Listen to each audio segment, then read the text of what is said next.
Siniguro ni Pangulong Bongbong Marcos na mapaninindigan ng kanyang administrasyon ang 20 pesos na kada kilo bigas hanggang 2028. Sabi niya, panoorin daw natin kung paano niya yan gagawin. Nasa frontline na balitang yan si Laila Pangilinan. Watch me sustain it. And then we'll talk in May of 2028. Oh, natuloy ba o hindi? We found a way to do it.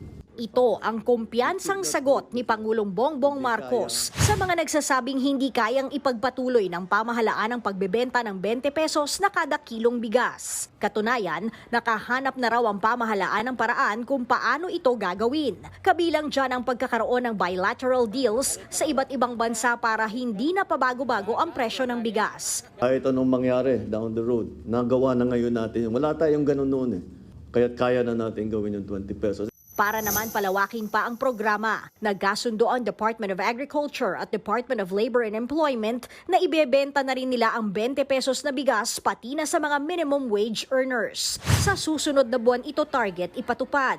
Sa ngayon, mga mula sa tinutukoy na vulnerable sectors lang muna ang pwedeng bumili ng murang bigas ng gobyerno. Kabilang dyan ang indigents, senior citizens, persons with disabilities at solo parents. Kanina rin ininspeksyon ni PBBM ang stock ng 20 pesos na bigas sa bodega ng National Food Authority sa San Ildefonso, Bulacan. Kinausap niya rin ang mga magsasakang umaaray sa pambabarat ng mga traders sa kanilang palay. Dito siniguro ni PBBM na tuloy ang NFA sa pagbili ng palay sa mga magsasaka. Nandiyan ang DA para lagi kayong binibigyan ng suporta para sa mga pataba, payuda, pesticide. Pinag-aaralan naman ngayon ni Pangulong Marcos ang pagpapatupad ng floor price o limit sa pinakamababang presyo ng palay. Ito ay para maiwasan ang pagbagsak ng presyo ng palay na ikinalulugi ng mga magsasaka. Kasi pagka masyadong malikot yung presyo, hindi tayo makapagplano na maganda eh.